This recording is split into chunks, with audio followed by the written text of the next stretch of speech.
Pemirsa, di segmen ini kami akan kembali hadirkan informasi mengenai artis Amar Zoni yang dipindahkan ke Nusa Kambangan. Dan untuk membahas ini lebih lanjut, saat ini kami sudah tersambung dengan Ibu Rika Aprianti, Kasubdit Kerjasama Ditjenpas. Selamat siang, Bu Rika.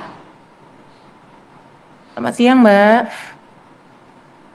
Ya, Ibu Rika, ini yang kami penasaran, pemirsa apa kabar Indonesia Siang juga penasaran, apa alasan pemindahan Amar Zoni ke Nusa Kambangan, Ibu?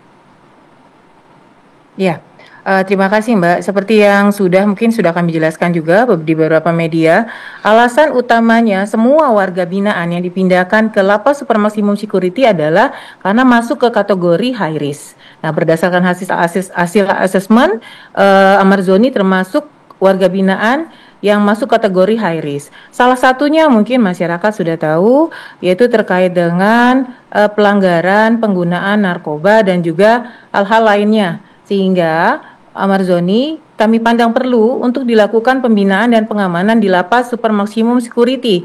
Tujuan kami dua yang paling penting, antara lain adalah satu, melindungi lapas atau rutan yang sebelumnya ditinggali itu menjadi bersih dari narkoba, terlindungi dari peredaran narkoba dan gangguan keamanan dan ketertiban lainnya. Yang kedua adalah untuk si warga binaan high risk sendiri, khususnya dalam ini yang ditanyakan adalah Amar Zoni.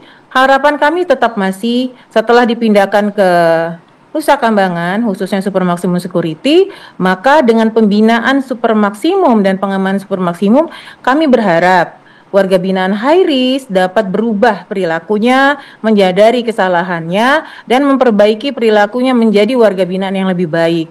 Karena setelah 6 bulan di Lapas Supermaksimum itu akan dilakukan asesmen. Nah, apabila hasil asesmen terjadinya penurunan risiko, maka dia akan diturunkan tingkat level maksimum supermaksimumnya menjadi maksimum dan seterusnya. Karena harapan kami tetap, tujuan dari pemasyarakatan adalah memulihkan kehidupan dan penghidupan warga binaan, menjadi warga binaan yang menyadari kesalahannya dan pada saatnya nanti kembali ke masyarakat dapat menjadi warga negara yang baik dan berkontribusi aktif kepada pembangunan negeri kita tercinta ini.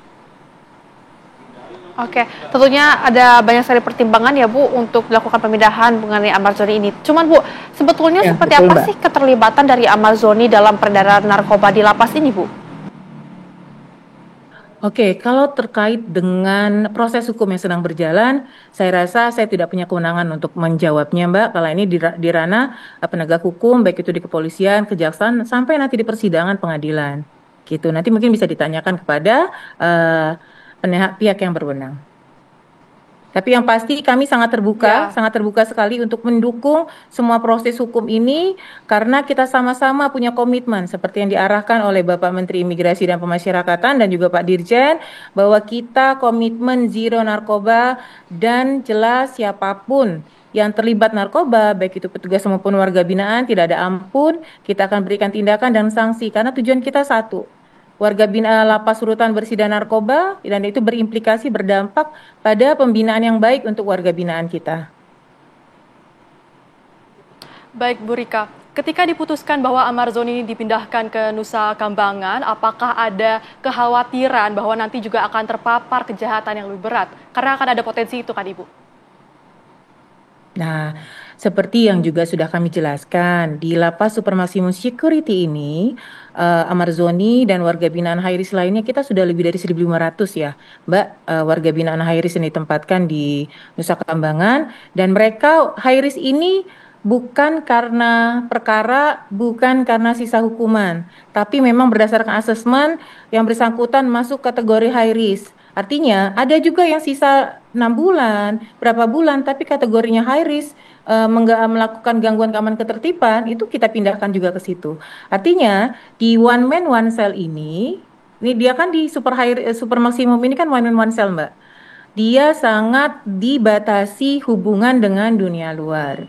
Setiap harinya juga diberikan 1 jam untuk berangin-angin karena kita tetap menjamin hak-haknya warga binaan tetap hidup sehat. Jadi diberikan 1 jam itu berangin-angin, berolahraga, selanjutnya masuk kembali Hak makannya juga tetap diberikan, tapi pembinaan yang diberikan memang pembinaan khusus. Pembinaan yang diberikan kalau di lapas biasa itu pembinaan kepribadian dan kemandirian, kalau di lapas super maksimum kita berikan konsentrasinya di pembinaan kepribadian. Artinya kita konsentrasi pada pemulihan perilakunya. Jadi khususnya yang dilakukan adalah pemberian pembinaan keagamaan, spiritual, gitu kan, dan pembinaan pun dilakukan secara individu. Ada juga pendampingan psikologi dan lain-lain. Kita banyak kok beberapa ini berhasil dan mereka turun risikonya sampai dengan mereka turun menjadi medium atau kembali ke lapas lain. Artinya kalau tadi yang dikhawatirkan nanti malah semakin nih pergaulannya karena di sana kelas kakap semua, mereka tidak berinteraksi. Bahkan dengan petugas juga tidak berinteraksi. Dan semua pengawasan dilakukan dengan menggunakan CCTV. Besukan pun apabila nanti waktunya nanti tetap diberikan hak besukan, tapi pasti setelah pertimbangan berdasarkan hasil asesmen dari Lapas Karanganyar, kapan warga binaan ini memang dianggap sudah memiliki hak untuk mendapatkan besukan. Itu besukan juga melalui video call ataupun tidak secara langsung. Itu di super maksimum dan maksimum. Jadi kalau tadi yang ditakutkan nanti semakin itu sepertinya tidak. Bahkan kita berharap nih treatment ini akan merubah perilaku. Kita juga sama-sama berharap Amarzoni yang juga menjadi public figure ya, ini juga dapat berubah perilaku dan kembali menjadi warga binaan yang sesuai yang kita harapkan. Baik, Ibu Rika, terima kasih banyak sudah berbincang bersama dengan kami di Apa Kabar Indonesia Siang, dan semoga kami juga harapkan Amarzoni juga bisa kembali lagi untuk menjadi yang lebih baik seutuhnya. Terima kasih, Bu. Terima kasih, Bu Rika. Terima kasih, Mbak.